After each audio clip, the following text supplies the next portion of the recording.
Alors que le Togo est actuellement confronté à une présence de cas de choléra, les fortes inondations provoquées par des pluies de ces derniers temps pourraient faire augmenter les risques de propagation de la maladie. En effet, depuis le mois d'août dernier, des décès liés au choléra ont été déplorés dans le district sanitaire du Golfe. Aussi, des cas sont actuellement pris en charge dans des structures de soins. Malheureusement, la situation pourrait s'aggraver, surtout que le Grand Lomé connaît actuellement des inondations. Ces fortes inondations peuvent aussi menacer les efforts de lutte contre la maladie. Rappelons que le choléra est un problème de santé publique au Togo. Maladie diarrhéique très contagieuse, il se transmet par voie orofécale lors de l'ingestion d'eau ou d'aliments souillés. C'est aussi une maladie qui provient toujours en premier lieu d'une problématique liée à l'eau, les inondations, la stagnation des eaux, les défaillances des systèmes d'assainissement ou encore l'absence de latrines, entre autres, sont autant de facteurs qui favorisent son apparition ou sa résurgence.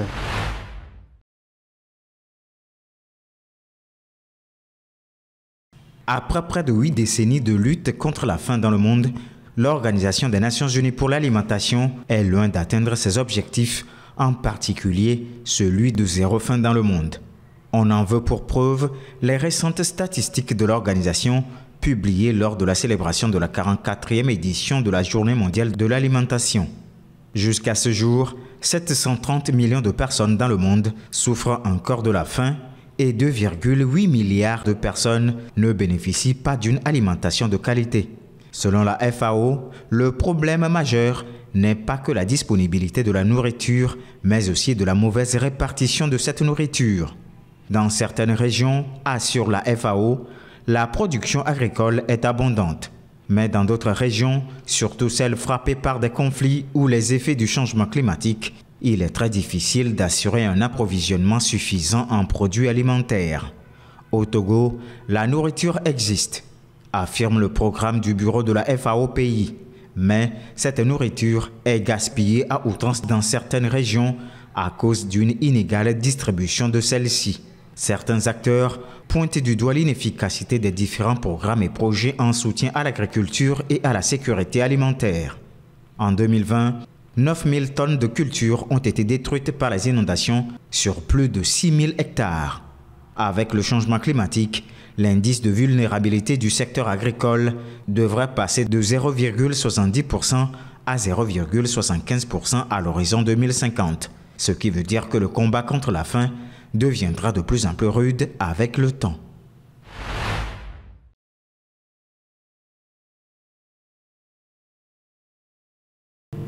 Dans le cadre d'une initiative visant à améliorer les conditions de vie des populations vulnérables, la Banque islamique de développement, BID, a approuvé un financement de plus de 30 milliards de francs CFA pour le Togo.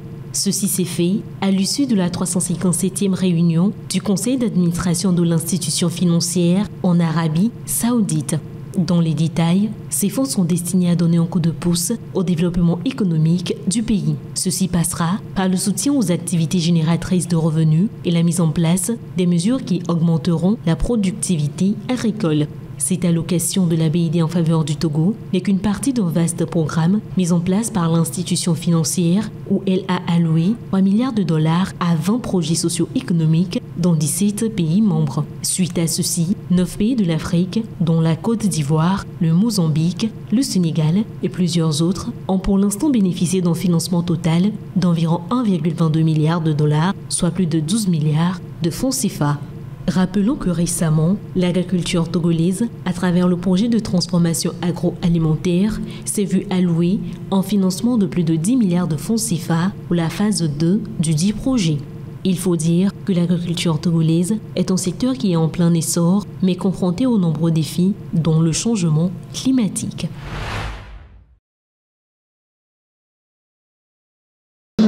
Après une incertaine partie de chaises musicales, le Kenya connaît enfin le nom du numéro 2 du gouvernement. Le président kényan, William Ruto, a en effet nommé vendredi 18 octobre Kithure Kindiki à la vice-présidence. Un choix approuvé par l'Assemblée nationale, mais qui ne fait pas l'unanimité dans les rues de Nairobi. La nomination de Kithure Kindiki comme nouveau vice-président est un triste moment pour notre pays. Aujourd'hui, beaucoup d'entre nous portent du noir parce que nous sommes en deuil. Kithure Kindiki remplace donc Rigathi Gachagua, fraîchement destitué par un double vote de l'Assemblée et du Sénat. Cette procédure historique a ainsi mis fin à la relation houleuse qu'il entretenait avec la présidence. Pour ces activistes et beaucoup de Kenyans, cette nomination est une aberration. Surtout, elle bafoue la mémoire des nombreuses victimes qui ont perdu la vie lors des manifestations anti-gouvernementales emmenées par la jeunesse kenyane en juillet et août dernier. Elles avaient été largement réprimées.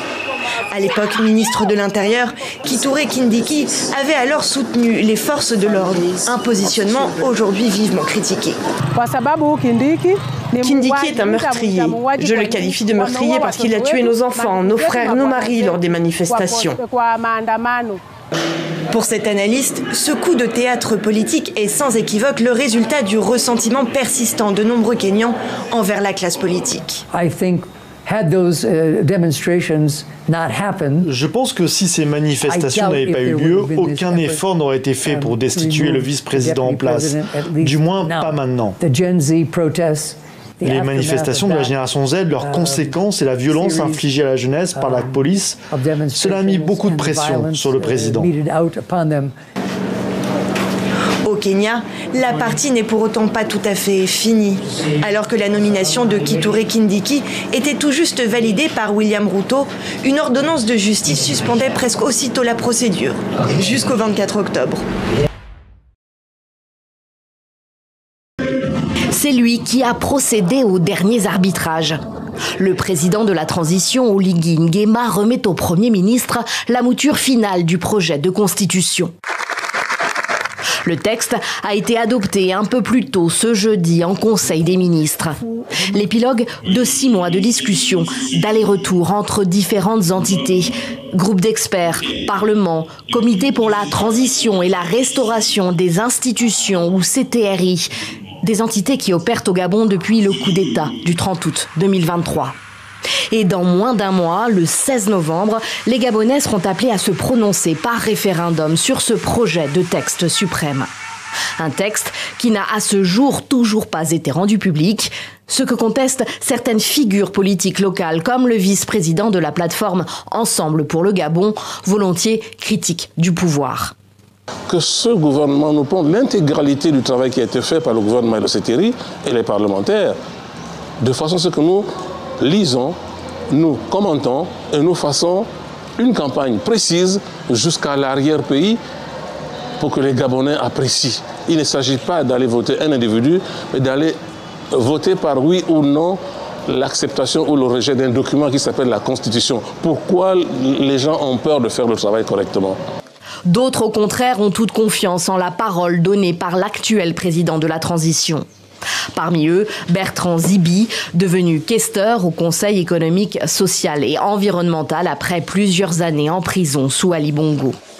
Le président Brice Clotaire Oligui Nguema a clairement dit à haute intelligible voix qu'il ne voulait pas une constitution taillée en sa mesure de Brice Clotaire Oligui Nguema ou de celle de sa famille. Donc nous espérons et nous attendons voir ce qui va finalement sortir. La première mouture du texte a été remise à la toute fin du mois d'août au chef de l'État. Elle entérinait un régime présidentiel fort avec la suppression du poste de Premier ministre. L'article 53 en particulier, sur les critères d'éligibilité à la présidence de la République, avait soulevé de nombreuses critiques. Il disposait que seuls les Gabonais de père et de mère et mariés à un ou une Gabonaise pouvaient se présenter. Des conditions strictes qui auraient été allégées ces tout derniers jours lors d'ultimes discussions entre le gouvernement et le CTRI. Je parlerai simplement de l'article 53 de l'avant-projet de constitution qui cristallise toutes les attentions. Nous avons discuté vraiment conditions d'éligibilité par condition et nous pensons adopter une posture qui permettra à tout un chacun de se reconnaître. Nul ne sait quand le projet constitutionnel sera présenté aux citoyens gabonais.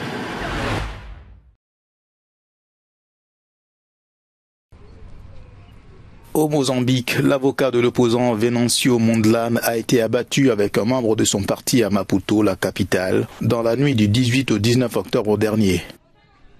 Venancio Mondlane s'était présenté à l'élection présidentielle du Mozambique au nom du parti Podemos le 9 octobre. L'avocat Elvino Diaz du leader d'opposition a été tué alors qu'il s'apprêtait à déposer une plainte pour fraude lors de ces élections. Sur les réseaux sociaux, l'homme s'était récemment dit inquiet pour sa sécurité. La police a indiqué que Elvino Diaz a été assassiné avec un autre représentant du parti Podemos, Paulo Guambe, lorsque deux hommes armés ont ouvert le feu à bout portant sur leur voiture, bloquée dans la circulation. Une vingtaine de balles qui tuent les deux hommes et en blessent une troisième personne, selon le porte-parole de la police qui a annoncé l'ouverture d'une enquête. Le Mozambique est en attente du résultat du scrutin de mercredi où 17 millions d'électeurs étaient appelés à élire leurs députés, leurs gouverneurs de province ainsi que leurs présidents. Une organisation de surveillance des élections, Mais Integridad, a déclaré que les meurtres avaient pour but d'intimider toute personne exigeant la transparence du vote. Ces élections ont d'ailleurs suscité de nouvelles allégations de fraude et de répression de la dissidence contre le parti au pouvoir depuis près de 50 ans. Merci.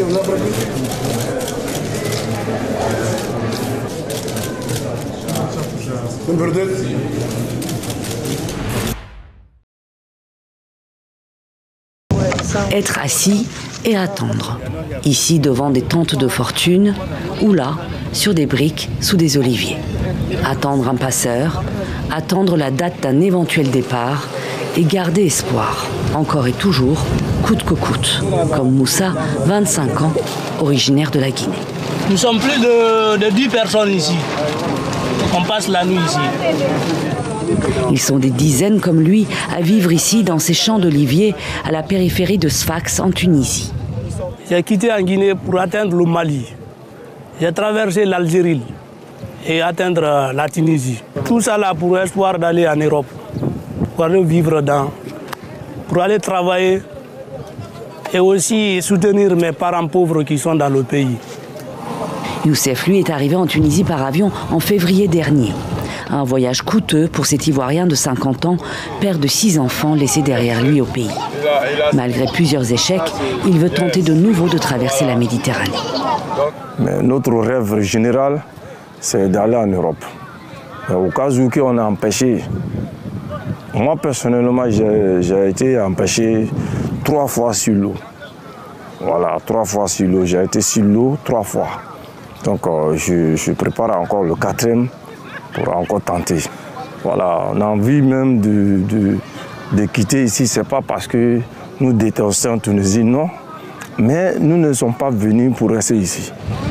Car survivre sur place a un coût. Les dépenses quotidiennes s'élèvent à 8 ou 10 dinars, soit environ 2 à 3 euros par jour. Déjà trop pour ces hommes et femmes qui ont tout risqué et traversé des milliers de kilomètres, comme Abdelmalek, originaire du Nigeria. Notre situation ici est très mauvaise. Nous n'avons pas d'argent pour nous chauffer, pas d'argent pour quoi que ce soit, pas de nourriture, pas d'eau potable. Tous rêvent de partir au plus vite, quitter la Tunisie en bateau pour atteindre les côtes européennes, la Grèce ou l'Italie. Lampedusa n'est qu'à une centaine de kilomètres. On demande les organisations internationales telles que l'ONU de venir en aide des migrants. De dire à l'Union européenne qui finance l'Italie, l'Italie aussi finance la Tunisie, de nous maltraiter. De dire à l'Union européenne de chasser, nous aussi nous sommes des humains. Nous avons un droit de nous donner notre droit là. Un appel lancé alors que le gouvernement de Giorgia Meloni, chef du parti d'extrême droite Fratelli d'Italia, vient de transférer des migrants dans des centres de rétention en Albanie, officiellement pour qu'ils y effectuent leur demande d'asile. Une première en Europe, vivement critiquée par les défenseurs des droits humains.